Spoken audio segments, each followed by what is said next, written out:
बिस्मिल्लाहिर्रहमानिर्रहीम। मैं आज आपको एक अहम खबर से आगाह करता चलूँ कि सिंध हुकूमत ने कराची, हैदराबाद, उसके मुल्का इलाकों में जो 15 जनवरी को बलदियाती इलेक्शन होने थे उनको मनसूख कर दिया है।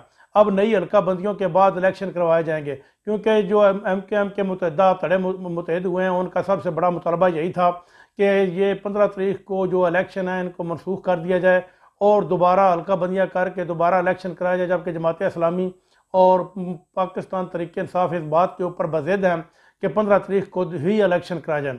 और दूसरी एक अहम खबर से मैं आपको आगाह करता चलूँ कि पंजाब के साबका वज़ीर आला चौधरी परवेज़ लाई ने पंजाब असम्बली को तहलील कर दिया है।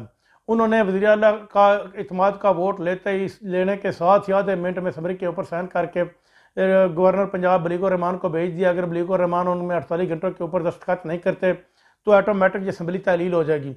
और साथ ही साथ उन्होंने अपोजिशन लीडर हमजा शहबाज शरीफ को ख़त भी लिख दिया है निगरान सेटअप बनाने के लिए कि जल्द से जल्द निगरान सेटअप बनाया जाए ताकि पंजाब में इलेक्शन दोबारा जो है 90 रोज़ के अंदर अंदर करवाया जाए।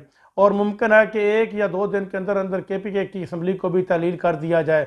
इमरान खान ने आज वज़ीर आला KPK महमूद खान को लाहौर में तलब कर लिया है और जो ही वो आएंगे उम्मीद की जा सकती है कि कल जाकर वो हो सकता है कि पंजाब KPK असम्बली को भी तहलील कर दें। नाज़रीन, अब तक के लिए इतना ही। अल्लाह ने के बाद।